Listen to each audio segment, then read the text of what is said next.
আসসালামু আলাইকুম প্রিয় দর্শক। এই নিউজটা ফ্রান্সের সাবেক প্রেসিডেন্ট নিকোলাস সার্কোজি, ওনাকে কারাগারে নেওয়া হয়েছে। এই ব্যাপারে নিউজটা ফ্রান্সের সাবেক প্রেসিডেন্ট নিকোলাস সার্কোজিকে কারাগারে পাঠানো হয়েছে। আর্থিক দুর্নীতির দায়ে তাকে এ দণ্ড দেওয়া হয়। আধুনিক ফ্রান্সের ইতিহাসে তিনিই প্রথম কোনো প্রেসিডেন্ট যিনি কোনো অপরাধের দায় মাথায় নিয়ে জেলে গেলেন। লিবিয়ার প্রয়াত নেতা মোহাম্মদ গাদ্দাফির কাছ থেকে লাখ লাখ ইউরো অবৈধ তহবিল নেওয়া সংক্রান্ত মামলায় ফ্রান্সের সাবেক এই প্রেসিডেন্টকে 5 বছরের কারাদণ্ড দেওয়া হয়। অপরাধের ষড়যন্ত্র করার অভিযোগে দোষী সাব্যস্ত হন তিনি। 2007 থেকে 2012 সাল পর্যন্ত প্রেসিডেন্টের দায়িত্ব পালনকারী সার্কোজি তার কারাদণ্ডের বিরুদ্ধে আপিল করেছেন। তবে এখন লা আস্তে কারাগারের আইসোলেশন শাখার একটি কক্ষে থাকতে হবে 70 বছর বয়সী এই রাজনীতিবিদকে। 2011 সালে লিবিয়ায় গণঅভ্যুত্থানের সময় নিহত হন গাদ্দাফি। আদালতের রায় নিয়ে নিউ ইয়র্ক টাইমসের প্রতিবেদনে বলা হয়েছে, 2007 সালে ফ্রান্সের প্রেসিডেন্ট নির্বাচনে প্রতিদ্বন্দ্বিতা করেন সার্কোজি। সে সময় নির্বাচনী প্রচারের জন্য তিনি গাদ্দাফির কাছ থেকে অর্থ সহায়তা নেন। এ নিয়ে হওয়া মামলায় সম্প্রতি রায় দেন প্যারিসের একটি আদালত। রায়ে কারাভোগের পাশাপাশি সার্কোজিকে $1,17,000 জরিমানা করা হয়। সার্কোজি 2007 সালের মে মাসে তুলনামূলক কম প্রতিদ্বন্দ্বিতার মাধ্যমে ফ্রান্সের প্রেসিডেন্ট নির্বাচিত হন। এর 7 মাস পরে ডিসেম্বর মাসে প্যারিসে আমন্ত্রণ জানানো হয় গাদ্দাফিকে।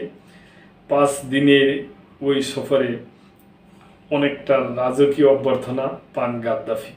সার্কোজির মেয়াদের শেষ সময়ে 2011 সালের জুলাই গাদ্দাফির থেকে অর্থ নেওয়ার অভিযোগ নিয়ে প্রথম প্রতিবেদন প্রকাশ করে মিডিয়াপার্ট। 2012 সালে সার্কোজির মেয়াদ শেষের পর এ নিয়ে তদন্ত শুরু হয়। 2015 সালে সাবেক ফরাসি প্রেসিডেন্টের ঘনিষ্ঠ হিসাবে পরিচিত ক্লোদ গেয়াকে জিজ্ঞাসাবাদের মাধ্যমে পুলিশ অর্থের আংশিক পরিমাণ সংক্রান্ত তথ্য পায়।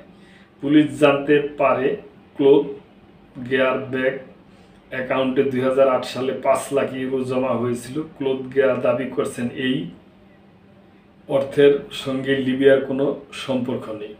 অর্থটি পেয়েছিল ডাচ চিত্রশিল্পীদের অনেকে পুরনো দুটি তৈলচিত্র বিক্রি করে। তবে 2022 সালের মার্চে প্যারিসে আপিল কোর্ট নিশ্চিত করেন গাদ্দাফি নিয়ন্ত্রিত তহবিল থেকে 5 লাখ ইউরো একটি জটিল চ্যানেলের মাধ্যমে পাঠানো হয়েছিল।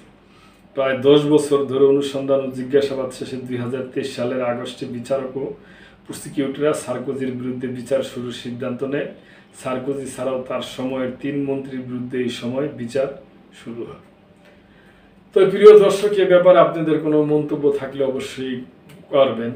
এইটা আমি শুধু এটুই বলি যে বিচার যদি সত্যিকার ভাবে হয়, এগুলা এরকম যদি আমাদের দেশে হয় তাহলে ভালো হবে। কেন আমাদের দেশে তো পার পাইয়া যায়, এটা যেন না হয়। এবং আশা করবো আমাদের দেশের প্রধানরা তাদের সর্বোচ্চ ধৈর্য নীতি নির্ধারণ করে তারা সামনের দিকে দেশটাকে এগিয়ে নেবে, এটি আমাদের আশা। আপনাদের কিছু মন্তব্য থাকলে অবশ্যই কমেন্ট করবেন এবং লাইক শেয়ার কমেন্ট করে সাবস্ক্রাইব করে মেম্বারশিপ নিয়ে আমাদের পাশেই থাকবেন। আল্লাহ হাফেজ।